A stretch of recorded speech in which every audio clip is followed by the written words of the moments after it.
नमस्कार दोस्तों, bloody vibes के आज के हैरान कर देने वाले बहुत ही ज़्यादा खौफनाक से अनोखे एपिसोड में हम लोग आप लोगों के सामने लेकर आ गए हैं भक्ति नाम की लड़की के दादाजी के साथ घटी हुई एक ऐसी अजीबो गरीब घटना की कहानी जो कि आप लोगों के नींद उड़ा देगी आज रात की। ये बहुत ज़्यादा खौफनाक घटना है भाई। आज से काफ़ी सालों पहले जब वो बहुत जवान या फिर बहुत कम उम्र के हुआ करते थे, ये कह सकते हैं, उनके साथ ये घटी थी। ध्यान से सुनिए, अंत तक बड़ा मजा आएगा सुन के। शुरू से शुरुआत करते हैं जिया की जुबान में। सबसे पहले मैं इनका नाम बता देती हूँ। इनका नाम भगवान राव है और उस टाइम इनके साथ ये घटना घटी थी जब उनकी नई नई शादी हुई थी। अच्छा। उस टाइम उनकी नई नई शादी हुई थी। उनके वाइफ का नाम राधा बाई था। तो शादी वादी के जो फंक्शन थे उसमें बहुत ज़्यादा टाइम से बिजी थे, बहुत सारी चीज़ें करना था, वो सारी चीज़ें उनकी रुकी हुई थी। उनके खेती बाड़ी का काम करते थे और ये पेशे से पंडित भी थे। जो उनके गांव के मंदिर होते थे वहाँ पे पूजा पाठ भी कराते थे। जो ब्राह्मण, हाँ, ब्राह्मण भी थे, मतलब मंदिर पूजा पाठ भी कराएंगे और खेती भी करेंगे, ऐसा वाला काम था उनका। और क्या था कि उनके पास ना ये घोड़ी हुआ करती थी जिसका नाम पुष्पा था। घोड़ी का? हाँ, तो वो जहाँ पर भी जाते थे अपनी घोड़ी के साथ ही जाते थे। हाँ। अगर उनको मंदिर जाना तो उसके साथ जाएंगे, अगर खेत में काम करने जाना तो साथ जाएंगे, मार्केट जाना तो साथ जाएंगे। उनकी लाइफ बहुत अच्छी खासी चल रही थी। उनकी शादी को अभी 15-16 दिन हो गए थे। तो वो सोचते हैं कि मेरे खेत में थोड़ा बहुत पानी वानी का काम डलवा दूँ, फसलें सूख रही हैं और बहुत गर्मी का टाइम पड़ रहा है अभी। तो वो ना अपने एक आदमी को लेके अपने खेत में चले जाते हैं दिन में ही, सुबह का टाइम है 6-7 बजे, अपने खेत का काम हम करवाने के लिए। खेत का काम करवा रहे थे। उनके घर से खाना हो जाता है, दोपहर में खाना भी खा लेते हैं। उसके बाद घर वालों को लगता है कि शायद हो सकता है 7-8 बजे तक आ जाएंगे घर पे। और उस जमाने में क्या होता है कि 8 बजे तक मतलब सब लोग सो ही जाते थे। और आज जो दादाजी थे यानी कि भगवान राव जी बहुत ज़्यादा अपने खेत में लेट हो गए थे और वो बहुत ज़्यादा अपना जो खेत की फसलें देख रहे थे, उनको बहुत प्यार था अपने खेत से, फसलों से। देख रहे थे बहुत सारी फसलें सूख गई हैं मेरी शादी के चक्कर में। और जो आदमी उनके साथ काम करा रहा था वो 5-5:30 बजे करीब अपने घर चला गया था और वो अकेले खेत संभाल रहे थे।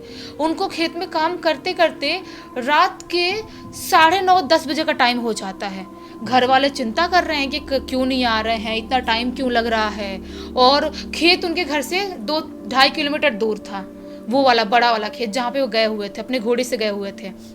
तो वो सोचते हैं कि अरे रात के 10 बज गए। आसमान देख के उस टाइम पे लोग समझ जाते थे रात के 10-10:30 का टाइम हो गया, मैं घर पे नहीं जाऊंगा, घर वाले बहुत चिंता करेंगे, मुझे चले जाना चाहिए। तो सोचते हैं सुबह कल जल्दी आ जाऊंगा 4 बजे करीब और बाकी जो खेत का काम होगा वो कर लूंगा, इतनी कोई बड़ी बात नहीं है।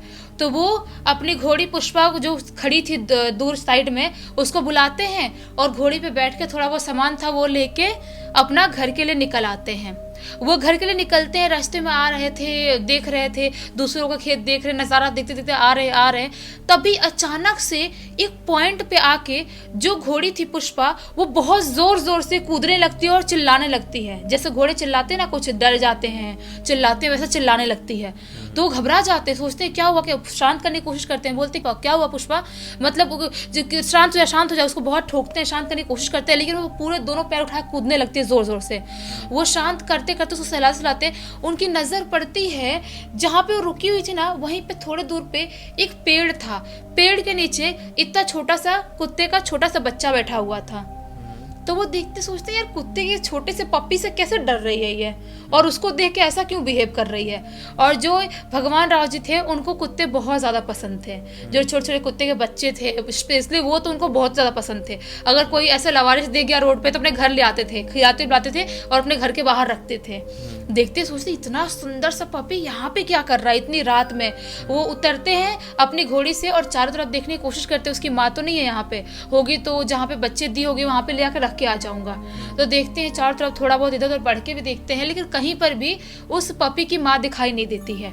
अब सोचते हैं कि क्या होगा ये, मतलब इतना छोटा बच्चा रात भर यहाँ पे रहा तो कोई जंगली जानवर, सियार वार लामर होते हैं वो खा जाएंगे उसको, या कोई भी जंगली जानवर अटैक कर सकते हैं, जंगली इलाका है थोड़ा सा वो। तो सोचते हैं क्या करूँ मैं, इसको घर ले जाऊँ क्या। तो वो सोचते हैं और उठा लेते हैं पप्पी को, अपने गोद में उठा लेते हैं घर लाने के लिए।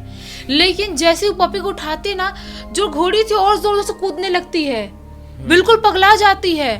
तो कैसे कैसे करके भगवान राव जी शांत करते, बोलते शांत हो जा, कोई बड़ी बात नहीं है। उसको कैसे कैसे शांत, उनकी बात मानती थी वो, हर बात मानती थी। तो उसको शांत करके वो पप्पी को लेके अपनी घोड़े पे बैठ जाते हैं और वापस से घर आने लगते हैं। अभी वो 500-600 मीटर दूर चले ही होंगे, तभी अचानक से उनको किसी चीज की ना घिसने की आवाज आती है। जैसे कोई नाखून ना जमीन में ऐसा घिस रहा हो, ऐसे आवाज नहीं आती है। जैसे घिस घिस के नाखून चल रहा हो कोई, या बहुत जोर जोर से ऐसे दीवार में नाखून घिस रहा हो या जमीन पे घिस रहा हो, ऐसी आवाज सुनाई देती है। वो समझ नहीं पाते कि ऐसी क्या आवाज आ रही है। तभी उन्हें जोर जोर से, जो कुत्ते होते हैं ना, उनके मतलब रोने की आवाज सुनाई देने लगती है। चलते चलते ही वो चारों तरफ देख रहे हैं, कहीं उनको कुछ दिखाई नहीं दे रहे हैं कुत्ते, तो आखिर रो कहाँ से रहे हैं। और अजीबोगरीब किसी घुर्राने की आवाज सुनाई देती है। वो समझ नहीं पा रहे कि आखिर सब आवाज कहाँ से आ रही है। इधर देख रहे हैं, उधर देख रहे हैं। और जो पुष्पा थी ना, जो घोड़ी, वो और पगला रही है और कूदने से हरकत कर रही है और बहुत डर रही है। उनको समझ में नहीं आता है कि आखिर ऐसा बिहेव क्यों कर रही है और आवाज कहाँ से आ रही है। वो चारों तरफ देखते देखते अचानक से उनकी नजर क्या पड़ती है कि जो घोड़ी है ना, उसके जस्ट नीचे कोई ना बहुत बड़ा किसी का पंजा है, जो ऐसे घसीट घसीट के चल रहा है, रोड से घसीट के चल रहा है। वो सोचते हैं ये कौन से जानवर का पंजा है भाई, और ऐसा क्यों दिखाई दे रहा है। वो देखते हैं तो जो उनके हाथ में पप्पी जिसको लिए थे ना, उसका पंजा एकदम लंबा सा जमीन से टच होता हुआ दिखाई दे रहा था और ऐसे जमीन पर घसा चल रहा है। और जो जो सुंदर सा क्यूट सा पपी दिखाई दे रहा था, उसकी शक्ल बहुत ही ज्यादा भयानक हो गई थी। इतनी ज्यादा भयानक हो गई थी, वो डर जाते हैं। उनको समझ में नहीं आता कि ये क्या है। मैंने छोटा सा पपी लिया था और इसकी शक्ल अचानक से कैसे चेंज हो गई। वो ऐसा दिखाई दे रहा था कि वो इंसान है या कुत्ता है, कुछ समझ में नहीं आ रहा था। उसकी जो शक्ल थी बहुत ही ज्यादा डरावनी दिखाई दे रही थी। वो सोचते मैं क्या करूं, मंत्र पढ़ने की कोशिश करते, पंडित तो थे ही, वो ब्राह्मण थे, मंत्र पढ़ते, भगवान का नाम लेते हैं और जोर से पपी को सब नीचे फेंकते हैं, घोड़े से नीचे फेंकते हैं। जब नीचे फेंकते देखते हैं कि वो ऐसे करके अपनी बॉडी से उठ रहा है। और इस बार जो था ना, वो पपी वो बहुत ही ज्यादा विशाल बड़ा रूप ले चुका था। वो समझ जाते हैं कि अगर हम यहाँ पे 1 मिनट भी रुके तो वो गंदा वाला अटैक करेगा और फिर हम उससे बच नहीं पाएंगे। वो अपनी घोड़ी को बहुत ऐसा हाथ मारते बोलते हैं, पुष्पा जल्दी चल, बहुत जोर से भगा और कहीं रुकना मत, घर पे ही रुकना सीधा। घोड़े इतने समझदार होते हैं, जो बोले वो सुनते हैं। तो वो बहुत जोर से भागना स्टार्ट करती है। उनके पीछे से चीखने की, चिल्लाने की, घुर्राने की एकदम आवाज आ रही थी। उनको ऐसा बार बार महसूस हो रहा था कोई जोर से हवा का झोंका आ रहा है, उनके ऊपर अटैक करने की कोशिश कर रहा है। चीखने की, घुर्राने की ऐसी आवाज आ रही है। वो भाग रहे, लेकिन कुछ भी हो जाए उन्होंने एक बार भी पीछे मुड़ के नहीं देखा। भागते भागते अपने घोड़े के साथ भागते भागते वो सीधा अपने घर पहुंचते हैं। घर पहुंचते पहुंचते उनकी हालत बिल्कुल खराब हो चुकी थी। घर पहुंचते हैं, घर वाले पूछते, चिल्ला के सबको उठाते हैं। घर वाले सो गए थे लगभग। सबको उठाते हैं, पानी वानी लेते हैं, मुंह पे पानी वानी मारते हैं और सारा कांड बताते हैं घर वालों को। जो उनकी घोड़ी थी उसको पानी वानी पीने के लिए देते हैं और उसको अच्छे से बांधते हैं और वहीं पे सब खटिया लगा के बैठ जाते हैं, घोड़ी को कोई प्रॉब्लम ना हो बस। और घर वालों को बताते हैं सारा कांड।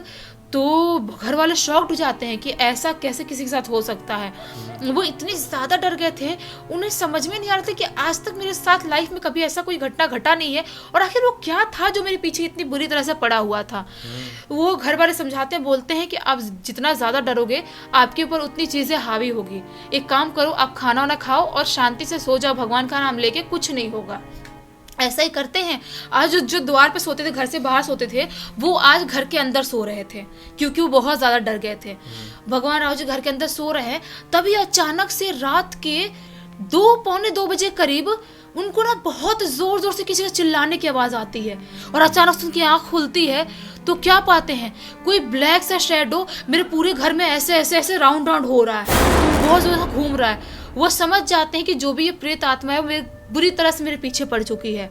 वो जोर जोर से गायत्री मंत्र पढ़ने लगते हैं, भगवान का नाम लेने लगते हैं आंख बंद करके और बहुत जोर जोर से चिल्लाने लगते हैं। जो लालटेन उन्होंने कम करके रखा था उसका रोशनी बढ़ा देते हैं और कैसे कैसे करते करते भगवान का नाम लेते लेते जो चिल्लाने की आवाज़ थी ना वो शांत होती है, उनके घर का माहौल शांत होता है। वो समझ जाते हैं कि आज रात में तो नहीं सो पाऊंगा मैं। कैसे कैसे करके पूरी रात बिताते हैं। उनको अभी बहुत गंदा फीवर भी आ चुका था। उनकी वाइफ भी परेशान हो गई थी कि ये सब क्या हो रहा है हमारे घर पे, नई नई शादी करके आई थी वो। उसके बाद कैसे कैसे सुबह का टाइम होता है, सुबह का टाइम में अपने घर पे बहुत बड़ा हवन करते हैं। वो खुद ब्राह्मण थे, हवन करते हैं और भी 1-2 ब्राह्मण लोग को बुलाते हैं और उसके बाद जाके अपने घर को बांध देते हैं वो कि मेरे घर पे कोई भी बुरी एनर्जी एंटर ना कर पाए। उसके बाद से वो कभी भी लेट रात में उस तरफ से अपने खेत में नहीं गए। जब शाम होने टाइम होता 7 बजे को, उससे पहले खेत से लौट आया करते थे।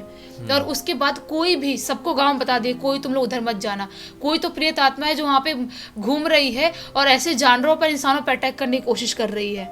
तब से लेके अभी तक वहाँ पे सब कुछ ठीक है अभी। एक्चुअली ये जो तुम बोल रहे हो ना प्रेत आत्मा, इस तरह के किस्से मैंने बहुत जगहों पर सुना हूँ। छोटे छोटे गांव में इस तरह के बहुत कांड होते हैं, सेम टू सेम, काफी मिलते जुलते। और वहां पर कहा जाता है कि ये बेताल पीड़ा है, हो सकता है बेताल हो सकते हैं। ये बेताल होते हैं जो इस प्रकार से लोगों के ऊपर अपना वो जमाने की कोशिश करते हैं। हाँ, खून कुछ चूसते हैं वो, खून पीते हैं, जानवरों को ऊपर भी अटैक करते हैं वो, ऐसा नहीं सिर्फ इंसानों पर अटैक करते हैं। बेताल इतने ताकतवर होते हैं ना कि कभी भी किसी का भी रूप धारण कर सकते हैं। तो इस मामले में बहुत ज्यादा चांसेस है कि वो बेताल ही रहा होगा। हो सकता, कुछ भी हो सकता है। अलग अलग जगहों पर अलग अलग वर्णन मिलते हैं बेताल के। वही सच क्या है किसी को एग्जैक्टली पता नहीं है, क्योंकि हम में से कोई बेताल तो है नहीं ना। हाँ, वही तो। हम तो कहीं सुनी बात ही सबको बता सकते हैं, और आप लोग भी। तो खैर, इस कहानी के जरिए आप लोगों को किसी भी प्रकार की सीख या मनोरंजन मिला है तो लाइक जरूर कर देना। इस चैनल को सब्सक्राइब करके बेल आइकन दबा के ऑल के ऑप्शन में क्लिक करना, क्योंकि इसी तरह के हैरान कर देने वाले खौफनाक वीडियोस डेली आप लोग के सामने लेके आते रहते हैं। इंस्टाग्राम की लिंक इस वीडियो के डिस्क्रिप्शन बॉक्स में मिल जाए, क्लिक करके डायरेक्टली वहां पर पहुंच जाना। और इसी तरह की कोई भी कहानी, टॉपिक या जानकारी आप लोगों के पास भी है तो लिख भेजना। हो सकता है हमारा अगला वीडियो कल आप लोग के हिसाब से ही बन रहा हो। तो चलिए कल फिर से मिलते हैं, तब तक के लिए बहुत बहुत धन्यवाद। आप लोग का दिन शुभ हो।